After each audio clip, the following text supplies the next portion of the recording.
10, 9, 8, 7, 6, 5, 4, 3, 2, 1. Hey, welcome everybody. We're happy to be here in 2024. And yeah, today Gregory is going to show some more JavaScript. Or correct me if I'm wrong, Gregory. It's going to be TypeScript, isn't it? Yeah, it will be TypeScript today. Awesome. So, how are you doing? I'm doing well. Happy to be back. How about you? Great. Yeah.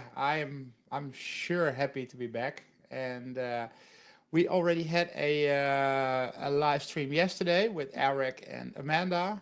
Next week we'll be doing another one on Tuesday, and we'll do another one on Wednesday, I think. Yes. I believe we Um, will. Great. So for now, you have decided to take a different course, I think, because you're gonna do Angular, right? Right. So up to now, we've been using React, but I decided to switch it up and use Angular. Some folks prefer Angular and are more used to the syntax. Um, I personally am more comfortable with React, but I brushed up on my Angular over the weekend, and so I'll be happy to show off some of our components in Angular. Awesome. Awesome. All right. So yeah, I mean, it's obviously cool because the controls, what you will hopefully see, all of you guys and girls, that during this stream, that you'll see that the controls are pretty much, they have the same functionality, but now we're using a complete different framework, which is Angular. So yeah, Gregory, please take it away. Okay, so on my screen is the getting started page for our documentation, and this is in Angular. As we can see here by the red accent colors, and it says Angular right here. And we can also switch back to React, Vue, or jQuery. All of our components are the same in any framework, and pretty much it always is sort of a similar idea that we try to have for all of our different frameworks, but there are some important differences that I'll get into today. So it's important that before we start using Angular, of course, we need to install the Angular CLI. And I've already done that on this machine, and it's a relatively simple command, just the npm install, uh, which is at Angular CLI. I mean, I won't go, type that in right now. I already have it. Um, and to start a new DevExtreme app, all we have to do here is under Getting Started, copy this command, npx DevExtreme CLI, new Angular app, and we define the name. Cool.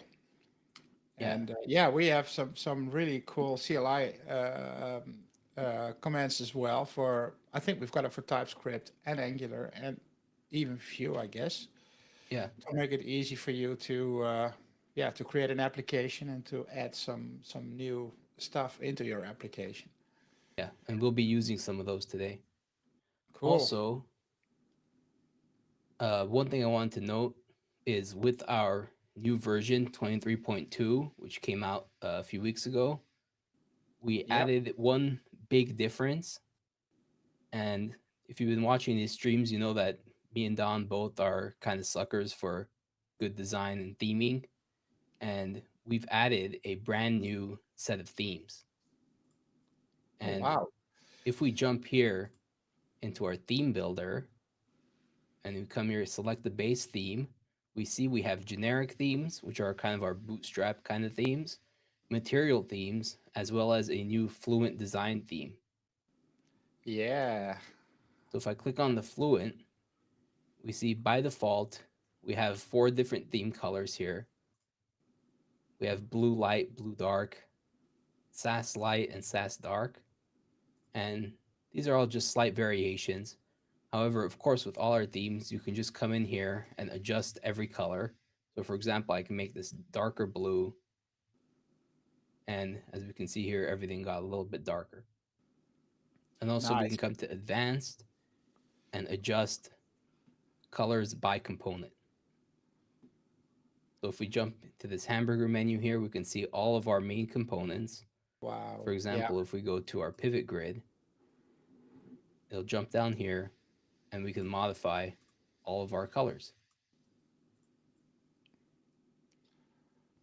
And this new third option that we have, that is obviously Windows 11 inspired, I guess, because that's the Fluent design is coming from Microsoft, I guess.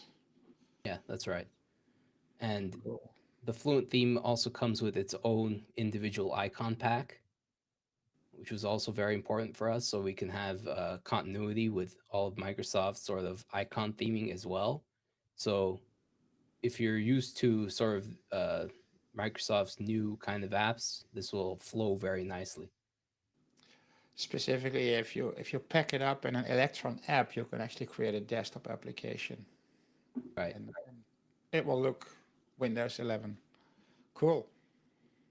Yeah, so I'll just go ahead and close this for now. We're not going to be using a custom theme today. We'll just use one of our default ones. But I've already gone ahead and created a new app for us to start out with. So I'll go ahead and jump to that. So here we are. And first of all, I'll just open this package.json file. And we can see here, we have all of our dependencies, our dev dependencies, including TypeScript down here. And in our scripts here, we have ng start or ng serve, the build command, watch, all of these things. But one thing I'll note that's important right here is build themes. And Oh, what does that do? what build themes does is it essentially takes all of our sort of theme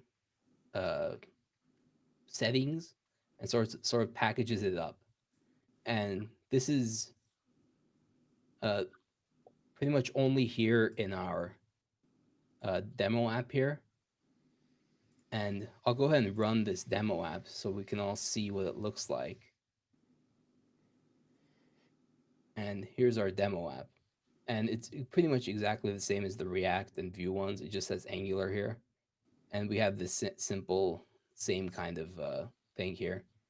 And this is just the demo app, but we'll be making some changes to it to basically just go over Angular and how it works with DevExtreme. So Nice. Yeah. I jump back to VS Code. You can see this build themes command here. We'll go ahead and demo that just right off the bat. So I'll gonna come down here and quit this app, stop it running. And if I come here to my source folder, I can open up my themes folder here. And these two files is what we're going to modify today. So as we see here, it says base theme, material orange dark.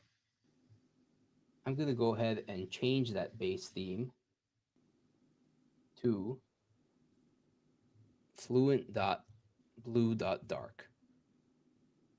And also I'm going to do the same in this metadata.base.json file.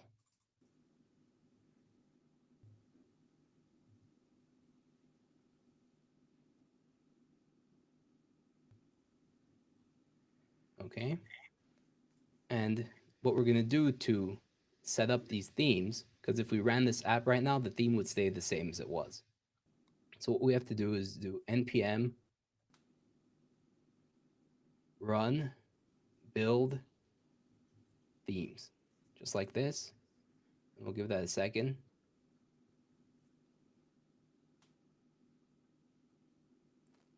And as this is going, and there we go.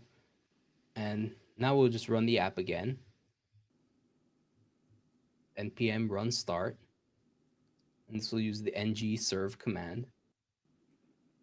And as it builds, we can jump back.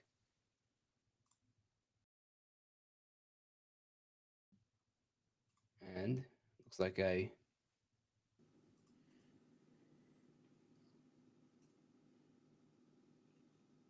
Yeah, I might need to do a hard reload or something. yeah, maybe. Of course, we start out with a mistake.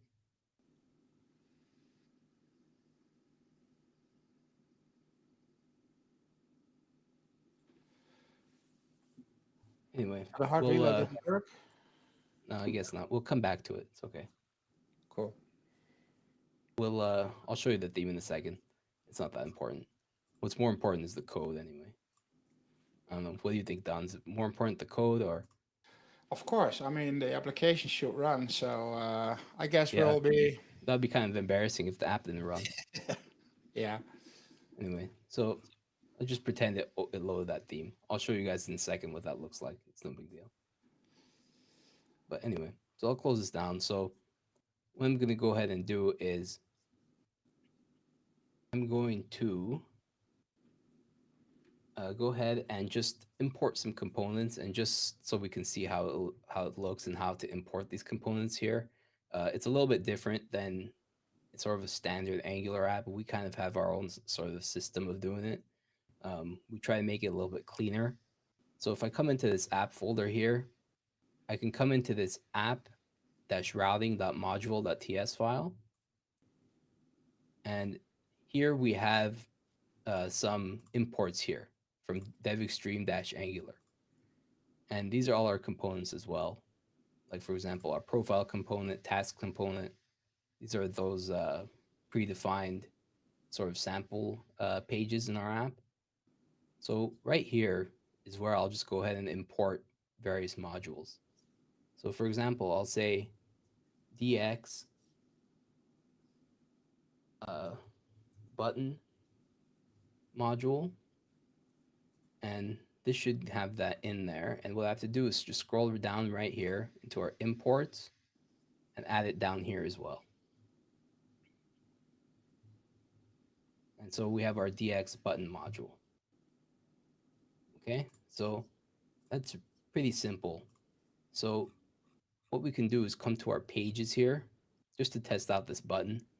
Come to our home.component.html file here. And if I scroll down, we can see these SVGs, which is just in our home component.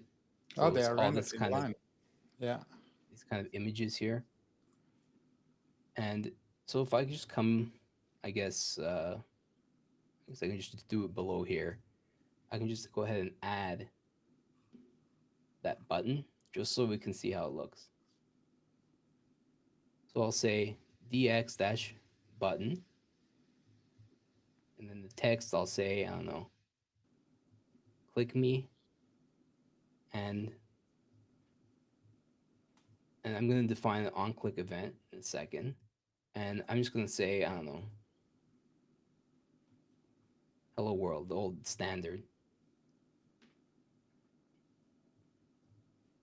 Just like this, and adding extra colons for me, or extra quotes.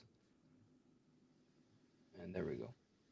So now, if I jump into my TypeScript file for this page here, we can just go ahead and create a new function here. I'm just going to do it under this constructor because we're not going to be using it for now, called hello world. And I'm just going to say alert hello world, just like this. And so just kind of a simple little thing here. And so everything should be working. So we'll jump back. And here we have this button. It's kind of offset. There's this styling, but that's okay for now. And everything works. And so yeah, so that's just basically how we import our components in this demo project. I thought I'd just show that with a simple button, as everyone's familiar and it's nice and easy to follow along. So that's all I'm gonna do for this home component for now. There's nothing else really I need to add.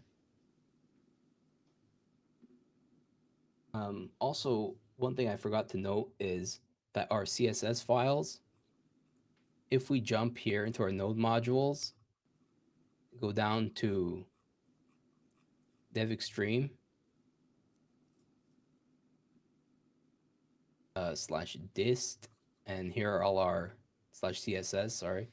Here are all our CSS files. And one thing we've done in the new version in 23.2 is we've reduced the size of our CSS files.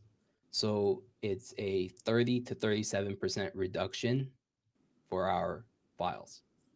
So it should be a lot more That's considerable. efficient. Yeah. So before the style sheets were, I mean, they're still very large, but we've slimmed them down considerably. So it shouldn't take up as much space. So that's just something I forgot to note, but I think that's still very important. Just one of those small little performance quality of life enhancements that we made. Well, that's probably also the reason for that npm build theme, because as you showed, all the controls have their own little style sheets, and they're probably being packed up all together when you do the build themes, I guess, Yeah, for all the that's right. components that you need. Yeah.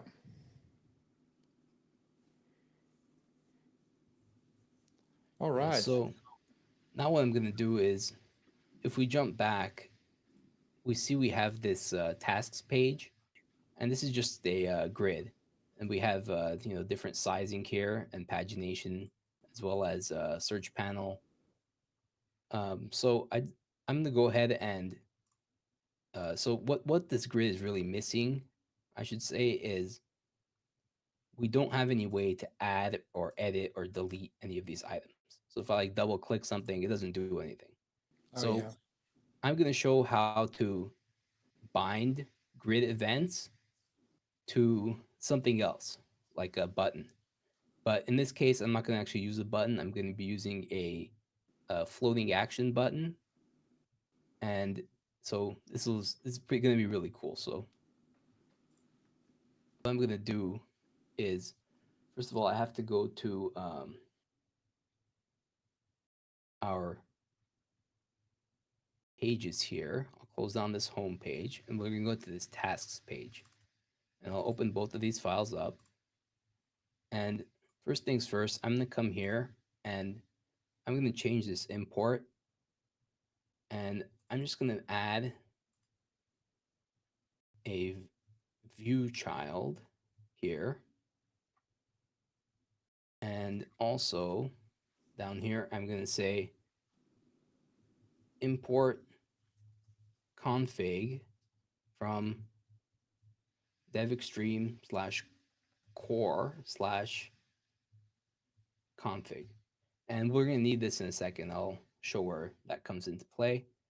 And also down here, I'm just going to add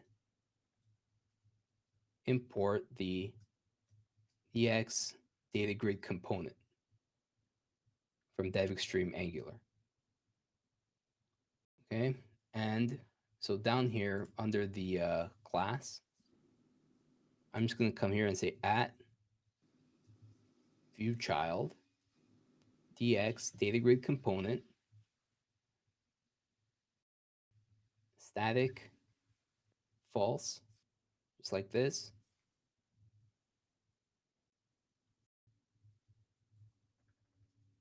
Data grid, and then I have to add an exclamation point here. And the type is going to be a DX data grid component. Okay, so that's a bit of a mouthful, but there we go. And I'll Yeah. Can you just tell fix the what formatting does there. it all do? That view child. What is that for? Do you know it? So the view child is just part of Angular. It's the best I can explain it is it's kind of for interactivity and modifying the DOM as things happen in the app. Ah, The okay. the data grid makes use of it.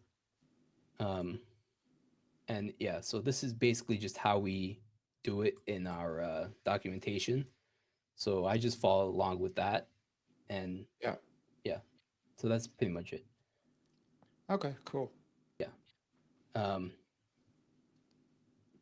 and so what I'm going to do is I'm going to go ahead and import a couple more things from up here. So um, right here, what I need to import is the DX speed dial action module. And this is all from DevExtreme-Angular. And I also need to add it down here again.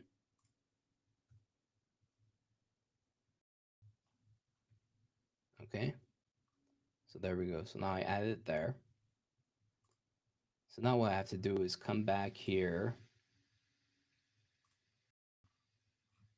and add some stuff to our data grid. So first of all, what I'm going to do is just down here, I'm going to say DXO dash selection mode equals single. Okay. And then I'm going to say DXO dash editing mode equals pop-up. And inside here, I'm going to say DXO dash text save row equals save cancel row equals cancel edit row equals edit, and that's it. And so that's just gonna make things a little nicer for us later down the line. The selection is just the selection mode, so we can only select one row at a time to edit. We also have batch editing that can be enabled, so multiple things can be edited at once, but in this case, it's better just to use single. The editing mode pop-up, so this is just going to open sort of a modal kind of form rather than doing it in line or cell by cell. And so, Yeah, and these options are pretty much the same as you showed before on the TypeScript projects as well, right? Yeah, in the React. Sorry, yeah, the React. Yeah. Yeah.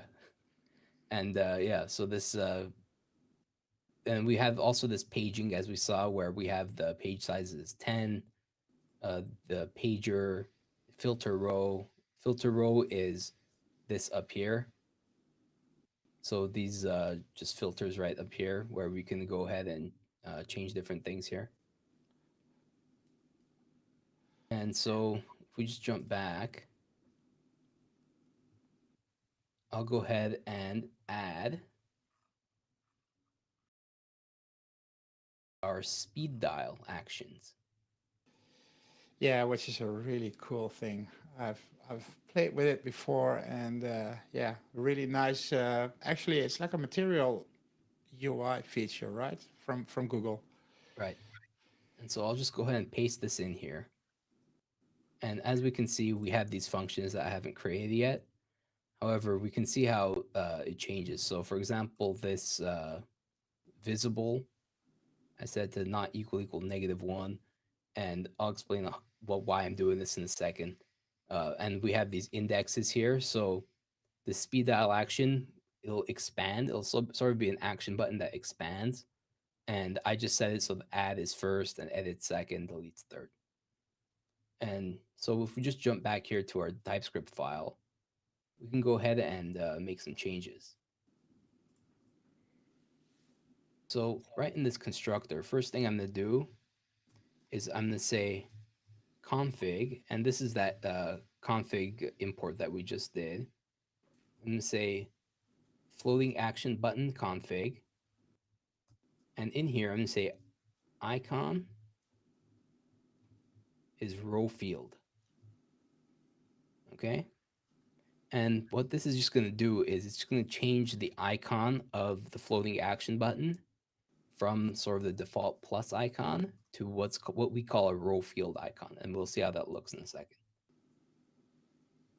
And as we can see here in this file, this is using a data source, and this is just using a ASP.NET API that we have that's just running for our demo purposes. I decided to just leave it as is for now because everyone can obviously just change that URL and everything will work as expected. You just have to change sort of the columns in the HTML file, and the grid will, sort itself out. Yeah, and what's actually pretty cool is that we have some, I mean, the API that you showed, the URL, it's based on OData, and that gives us the possibility that the data grid will perform filtering, paging, and grouping, and so on the server because of that OData support that we have in the data grid, which is Yeah, also quite cool. exactly. So down here, I'm going to create a few functions. So I'm going to say selection changed event, and I'm going to give it an any type just for now. It doesn't really matter. Again, it's all nice bad TypeScript practice. This dot selected row index equals e dot component dot get row index by key e dot selected row keys 0. So that's a bit of a mouthful.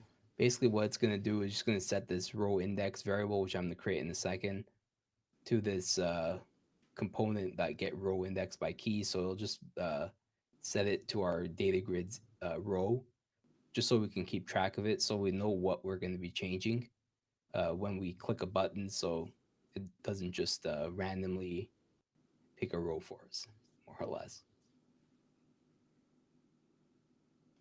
So up here, I'm just going to create that variable. So I'm going to say selected row index equals -1. And I'll change this in a second and we'll see what it does and why I set it to -1 by default. So as we see, this error has gone down here. And I'm just going to go ahead and add these other functions. So we need to do add row, and it'll be this dot data grid dot instance dot add row, and it'll be this dot data grid dot instance dot deselect all. Okay, and this data grid right here, if we scroll back up, we can see it here. It's in this view child. Oh yeah, yeah. Yeah, and this, again, just to mention, because I think this caused me some problems. This exclamation mark here. Adding this is if I remove that, it can throw some errors. So I would just always keep that in. That is a TypeScript thing or an Angular Yeah, thing, or it's a TypeScript thing. okay. It just doesn't like the typing. It kind of just complains and it's like, well, I don't know what this is and that sort of thing. All right. Yeah. Anyway, so I'm just going to go ahead and add the edit row and delete row functions here. As we can see, these are all pretty much exactly the same. The only difference is I'm passing in this selected row index. So the selected row index is just going to be pretty much just what row we click on. It'll just be the ID of that row. And if we jump back, we'll let this load. There we go. And as we can see, we have this button down here. Cool. Yeah. And if I click this button, it'll open up a form for me, and I can go ahead and start typing stuff in. Nice. However, what's interesting about this is if I click, let's say, this first row,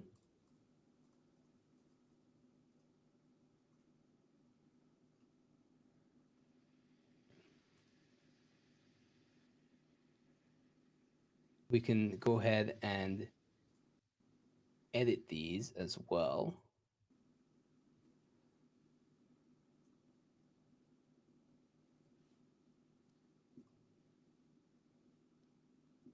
And so the point is here, what we can do is we can have our rows be edited or deleted or modified. And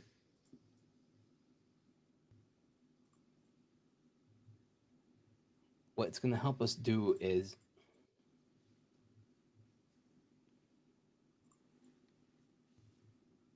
Here, I'm gonna go ahead and quickly restart this app for a second. Yeah, because Sorry about the that. menu was not expanding, right? Yeah, Okay. not sure why. Just make sure I did everything right.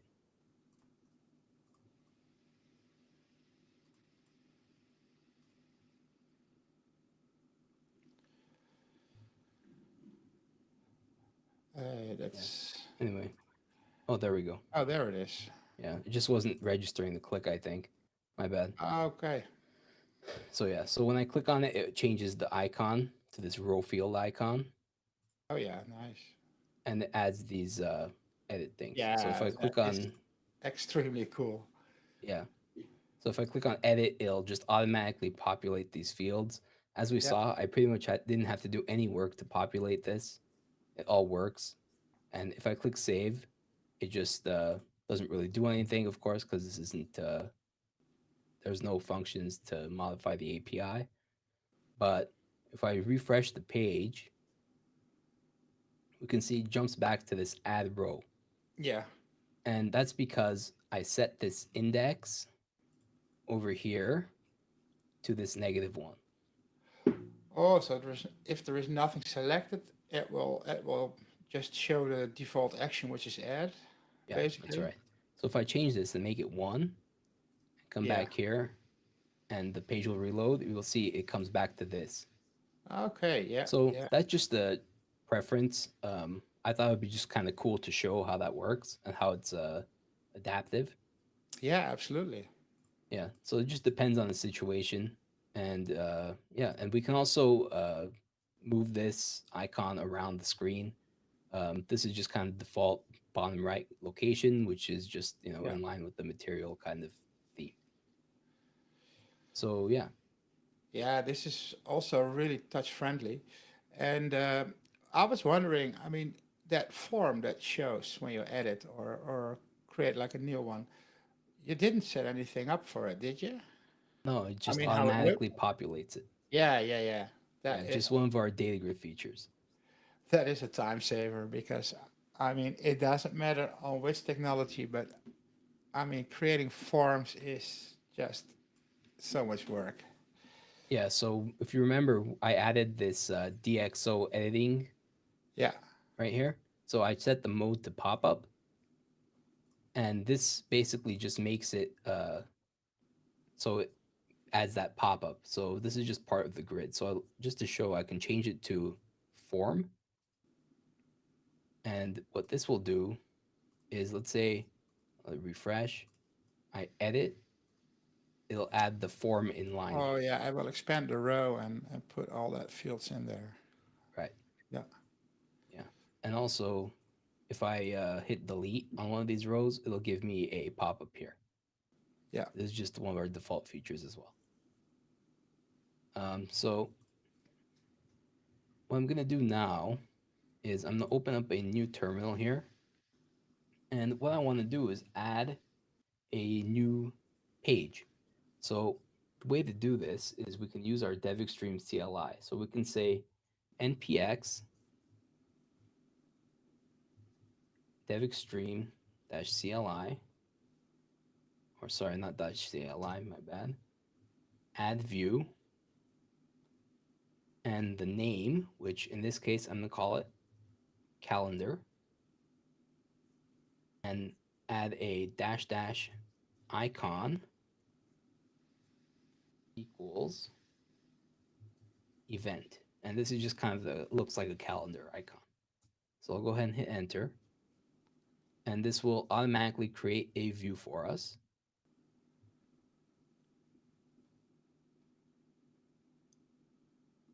And it looks like it didn't like that. I think I probably have to close this app.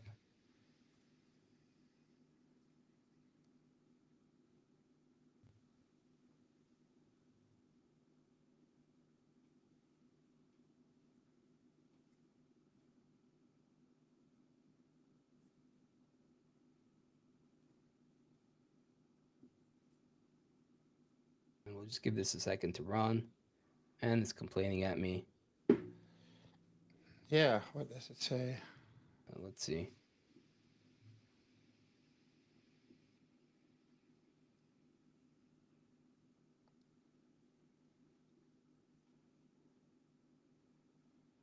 Hmm. Let's try. Let's try removing this icon, and I'll just name it something different. Yeah.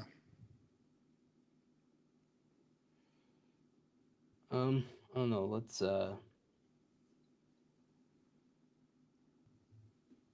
just call it date and see if this works for us.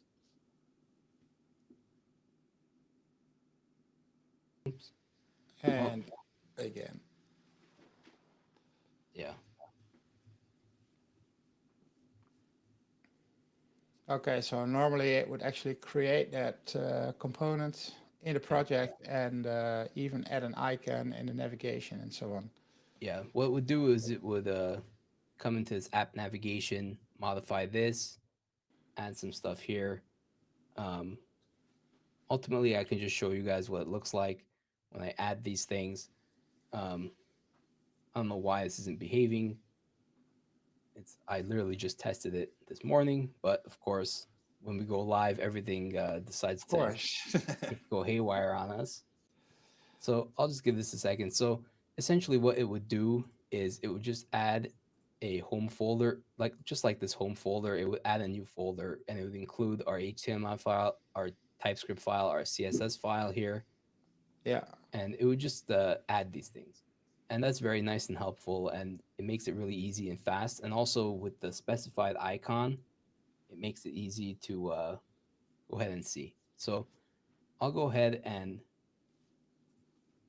show you guys an example of how that would look. So I'll just close this and bring this over here. So what I was going to make is a calendar component that looks like this.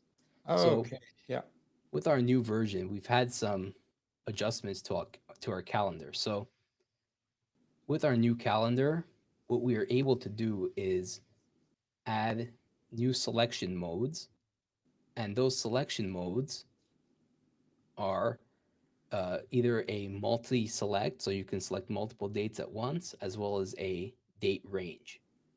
Okay. Nice. And so I'll go ahead and open this up, and just to show you guys, I promised I'd show the new theme. So this is the new theme. Yeah. So this is the Fluent Design theme. As we can see, the icons are different. And if we jump to this calendar, what we can see here is that we can select multiple dates at once.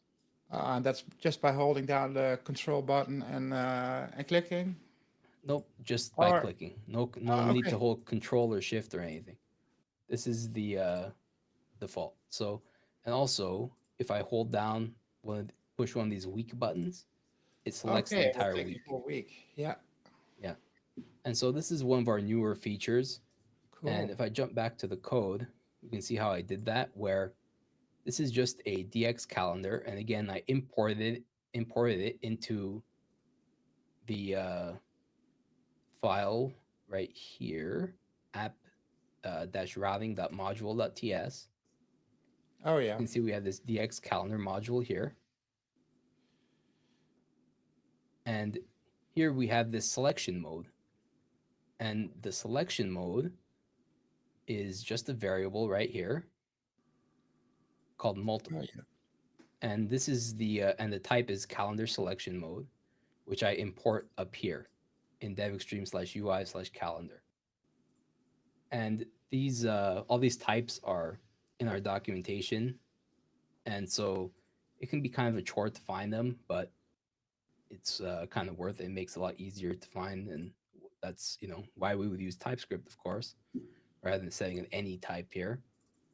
And so I'm just going to go ahead and change this multiple to range.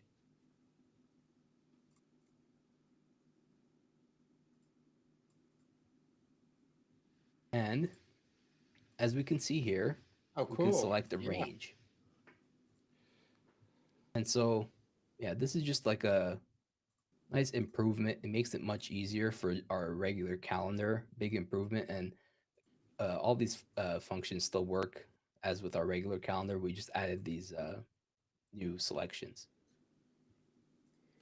Yeah, and this is obviously quite cool if you're using a touch device as well to make those kind of selections. Right. So yeah, this is nice stuff. I'll go ahead and change this back to multiple. And this is complaining at me for some reason. Doesn't really matter. It's still compiling just fine. And also a new feature is this date range selector. So we have our normal date boxes, but the date range is really helpful for setting meetings or uh, travel time, all that sort of thing. Before it was a pretty annoying thing to get set up, but now with our new features, it gets really easy. So here I just have defined inside this DX date range box component the start date, end date, and various labels. And I set this label mode to floating. This is also new, where in our forms we can modify the label modes. Oh, Um, how does that work?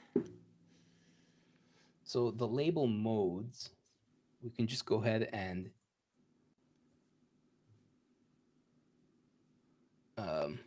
it doesn't show it here. I was hoping it would show in the IntelliSense, but the label modes, it basically just makes it so it just modifies it slightly. So as we can see right here, see how the label mode Oh, is yeah, yeah, yeah, floating above? yeah, It's not like inside it, if that makes sense. This is yeah. kind of just sort of like the proper fluid design sort of default, um, which is Yeah, why I set it this there. is quite nice because I'm not sure what you think about it, but whenever I enter some sites and you get like a form that you need to fill in, you have like typical forms that only have like a null text, you know, like if nothing is filled in, it says first name, and then on the second control it says last name, etc. But as soon as you have entered something, that null text is gone, but also there is no caption. And this Right. is just perfect because sometimes there is like a field and you don't know what it's supposed to be anymore. So you'll have to first remove the stuff that you entered, and then you'll see the null text, which shows what needs to go in there. But this is quite cool that you will still have that little label with the control, so you can see what this is actually doing. Yeah, and we can go ahead and I'll just show a different one. So we can set it to outside and see how that looks. So see how it Okay, is yeah, now, how it's outside the form. yeah, It's no longer like part of there. Um, slightly bigger. yeah, just a different look. I prefer the one before where it's floating. And also we can set it to static. So just show what that looks like really quick. So that just it looks very similar. It would only change really when we sort of don't have any text in here and it's like a Okay, blank form. You can kind of see yeah. the difference. Um, but that's okay for now. I'll just set it back to floating. And so this is our new date range box. And if I jump back to here, we can see I created this value here, as well as the Yeah. start date and end date uh, things here. And these are Oh, yeah. just just different dates. And this one, this end date for the date range, I just added 7 days to it. Oh, yeah. Yeah. Yeah. And so just back here, we have the value variable for this DX calendar. And the reason why we need two of these, if we notice it's an array, so we have two dates, it's because for that multi-select, we need to have, and range, we need to have multiple days. Oh, yeah. I mean, So with we a have to range, save it's these easy, variables, but yeah. with the multiple selection, you'll need like a list with selected dates, obviously. Yeah. So if you would put like another line in that array with like another date, and you'll have that mode set to multiple, it will have three selected Yeah, things let's by just default. make this, uh, well, I'll just Uh, get time plus, I'll just add a +1 at the end. See if that yeah, works. I think that will do That the should trick. do it. let this load.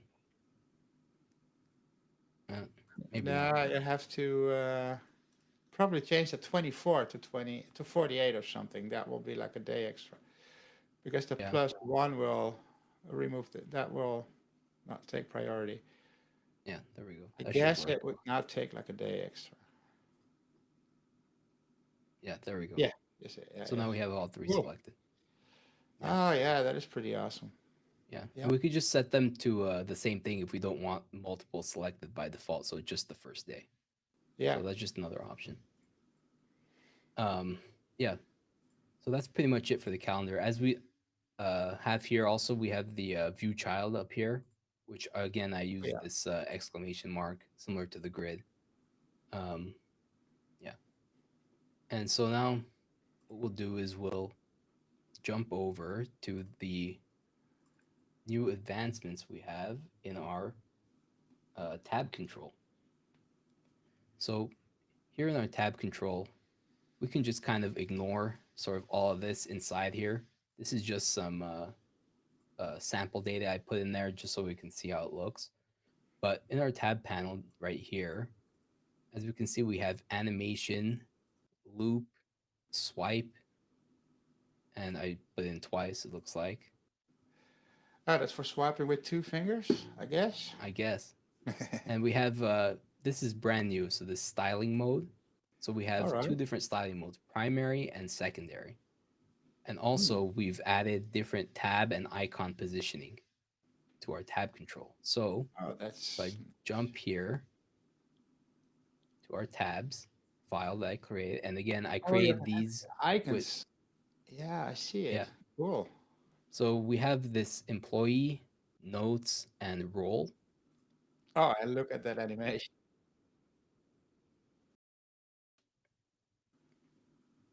And okay, so here, let me go ahead and Yeah, make that. maybe make Yeah, it a yeah, little yeah. bit bigger. Yeah.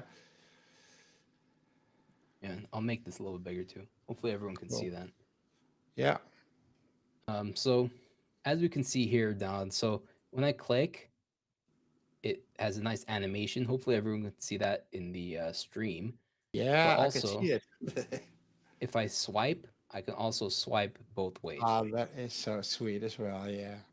Yeah, and the styling mode of these tabs. So as we can see on the bottom here, there's this little blue line, and if I switch it, it's Yeah. down there under notes, but it doesn't go all the way across the entire tab. So that's what we would call our secondary styling mode. Oh, okay. So if I switch this to primary, and we jump back here, we can see how it changes. Oh, okay, then I will take the entire tab. Yeah, yeah, yeah. Yeah. Oh, that is quite nice as well. Yeah, and these badges. Yeah, that was going to be my question. Where do those badges come from? Yeah, so if I jump back to the code, I can see here it says DXI item employee. Yeah. And icon is floppy, so that's like the floppy disk. What was that again? A floppy? So Okay. yeah, like the icon. Yeah, so it's just that Should have little changed it to a USB stick. yeah. And even that is outdated, man. Yeah, it is. But nothing we can do about it. Yeah. No, I was just kidding. But Yeah, I know, of course. oh, the badge is just a text. Yeah, Oh, just it's this badge property right as here. well. Yeah, part of the DXI item here. So I can just change Sweet. it to like I don't know, Whatever. Yeah. change it to Don. Why not? And after this loads, we can see it right there. So yeah, that's nice and helpful. Also, what we have new is if I jump back to the top, we can change these icon positions. Yeah, let's say I that was what say- I noticed already. That is quite. I haven't seen that before, but that is kind of cool. Yeah, so now the icons are here on the bottom. Or you can put it on the left as well, probably, which I Yeah. would personally do. But I mean, Yeah. We'll let this reload. Oh, I put the now wrong the one. tabs are on the left, which is But, fun yeah. as well. Yeah, this is cool too. So the entire tab panel can be moved to any side now. So that's a new feature as well. I'll go ahead and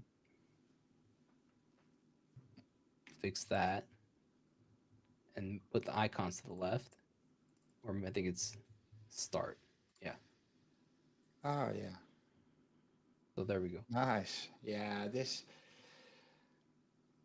I mean, the team has such great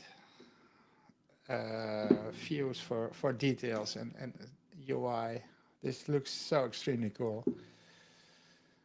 Yeah, it's really nice. And yeah, and again, these just all swipe, and we can swipe because we set that Yeah. mode.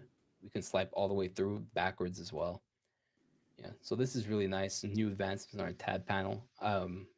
As someone who uses tabs a lot, it's really nice to see. Oh yeah. And so finally, I'm going to go ahead and jump back to VS Code. And the final thing I wanted to show is something that's uh, sort of a, you know, something we sort of show on our website a lot, and but it's not really very much used, I don't think, just because there's not many use cases. But I think I just show it and show off some of the features because I think it's just super cool. And that's our file viewer. And so in this files.component, the HTML, again, this is that files page here on the side, Oh yeah. right there. And in here, I just added this simple file manager component here. And we can see file system provider is a remote provider. So this is just using an API to a ASP.NET backend.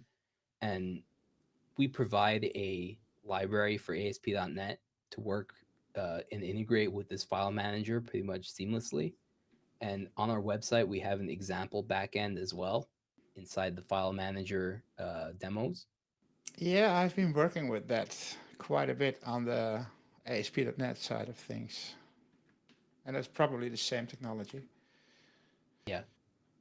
And so here on this unselected file opened, we can see how we're going to display a pop-up, and we have an event here. And here down, we have our permissions. And these are just, I just set all of these to true so we can just see how they all work. Okay. And yeah. And if I go to our TypeScript file, we have some stuff in here. We have our remote file system provider. We have image item to display, pop-up visible. Um, we're defining a remote provider up here. And again, everything has its type. And inside the constructor, we're setting this provider and the image pop-up. So even though this is a relatively complicated control, it's still a limited amount of code to get it up and running. As long as the Yeah. backend is set up properly, it's nice and easy and simple to set up just like everything else. And so I'll just go and we'll go and take a look at it right now. So here's our file viewer. Yeah, this looks exactly the same as what we have on web forms and MVC as well, I guess. Yeah, it Right. is exactly the same, which is really nice. You could probably drag files in as well, local Yeah, we could files. add files. We can Yeah, hit this upload, and this opens the native file browser, add new directories, refresh. And as we can see, that we see the loading thing right there. We can change yeah, the view as well. awesome. Um, collapse, everything has animations. So it's all very nice. We can go to different things. They don't Cool. have anything in the Netherlands, sadly. Yeah, we only have the wooden shoes and some cheese maybe in Yeah. Amsterdam. And we can go to Los Angeles though. But yeah, I mean, we have some stuff here. Like it's funny. I just found this kind of funny how it says Music Center here, which is the Walt Disney Concert Hall. Okay, But I I just thought haven't that was kind seen of that funny. one, but I'll check it out once I'm back in LA. Yeah, it's just like a venue. Yeah, I've been there like once or twice. Okay. But yeah, I mean, I'm sure you're familiar with this, Don. Yeah, that one I've seen before. Yeah, the massive traffic coming out of the airport, Oh yeah. nice and fun.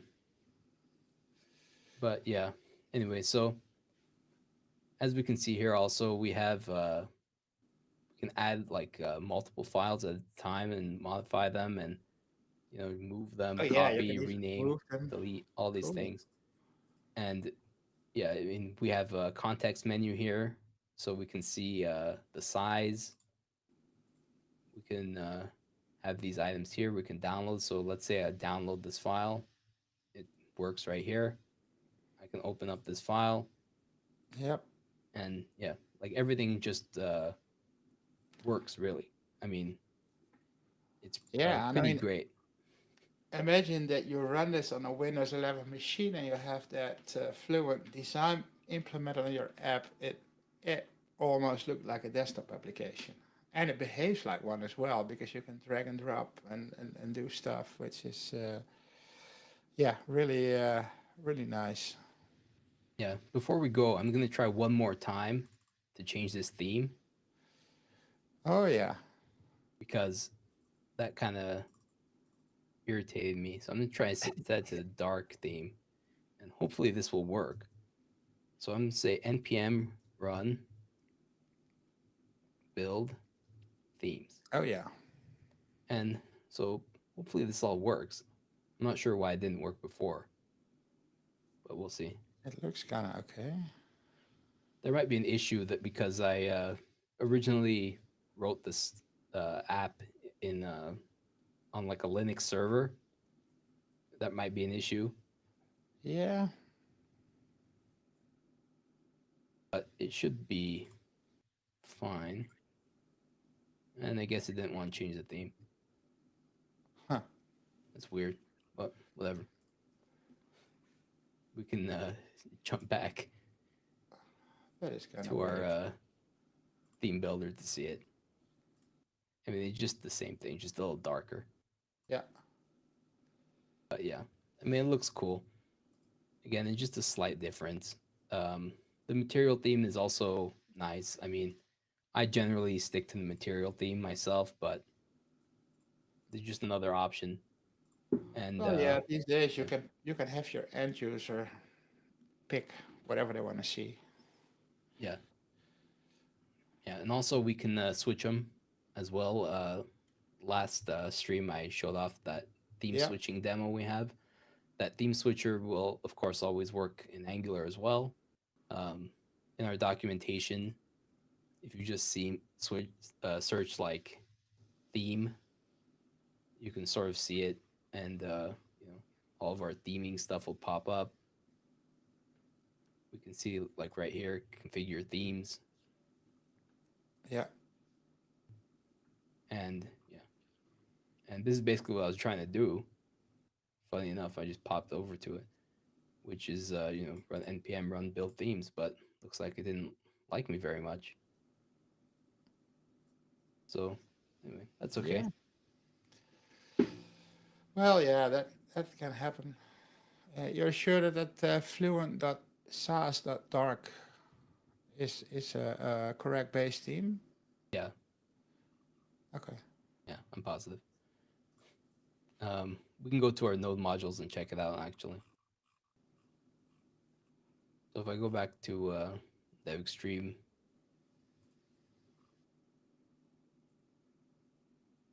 so it'd be fluent.sas.dark right here. Oh yeah. Huh. Yeah. So anyway, just a little hiccup there. No big deal. Next week I'll show off the dark theme. Let's just pretend like it was a planned teaser for next week. Yeah. Teasing is always good. Yeah. And I guess, I mean, this is already in the chat box, but I think I can point it out as well. From now on, we have the projects that you're demoing. We have them available on a GitHub account, and you Right. can see in the chat box what it is. So that's at github.com/devextreme-live. There we'll have the projects posted, so you can play around with it, download it, and check it out yourself. Yeah, it's just this Ah, here this it is. URL Yeah. URL right here. Yeah. So it's this DevExtreme Angular getting started demo, and yeah. So if anyone has any questions about it, they can actually just leave them here. Oh yeah. So yeah, if anyone has any like suggestions, questions, whatever. Again, I'm not an Angular expert, so if there are some mistakes in my syntax, then I apologize for that. But I think it's pretty good enough for our purposes, I should say. Well, yeah. I mean, the goal obviously is to showcase our controls and to show that they actually work the same as they do on React and Vue as well. And yeah, that works. Yeah, our controls are all you know nice and modular. I guess is probably the best word. Like all these tabs and files and everything, these will all kind of look the same no matter the platform, and the functionality, like the API, is pretty much the same. Like the naming conventions are all the same. There's slightly different in Angular, just for example, like how we have this stuff like DX dash tab panel, where in React it would sort of be just like you know just a capital panel like this. Yeah, um but I mean, we try to have like to comply with the framework that you're yeah, running on, exactly. right? So, and I mean, yeah, as a matter of fact, the controls are the same controls, but we managed to create like specific integration layers to work with these platforms. So yeah, if we have one new feature released, it will be available for all, as long as the integration layers are up to date as well. Yeah. So I So went over most of our new features. If anyone wants to see what else we have new, we can just go to devexpress.com, and just right here in what's new, we can see everything. So if I just jump to our JavaScript stuff, we can see how it looks. And yeah, we can see all of our new features here. And we also have changes to forms and a number of things. But yeah, I mean, that more or less wraps it up for today. yeah. Well, excellent job. I mean, you've showed some really cool stuff, and yeah, I think that we're gonna check out like one. Um, we have a questionnaire set up. So if I'm not mistaken, Jeff will like put it up. Yeah, it's And what there it is. framework do you Okay. prefer, right? Yeah, yeah, yeah. Of course, we're always interested in what you do. Yeah. What do you prefer, Don? Blazor? I'm totally into Blazor right now. Yeah, that makes me so happy. And also Yeah. for that, we have a new release. And talking about Blazor, next Tuesday, I will be doing a new series of Blazor streams, and I'm gonna show what it takes to transform an existing web forms application and turn it into Blazor. It's not like an automatic process, but I'll show you what needs to be done and yeah, what kind of issues you might encounter. So that's going to be an exciting new thing. And obviously, I will be using our latest 23.2 release Blazor components as well for it. So yeah, make sure to check it out. Yeah, that's When cool. are we back? When are we back? We're back on Wednesday, Gregory. Yep, that's right. We're gonna be Awesome. doing. I'm gonna be heading back over to React World. So sorry to all the Angular people out there. Cool. All right. Well, take care, everybody. This was it for today. And make sure to tune in next week for some new information about cool web technologies with DevExpress. Thank you so much.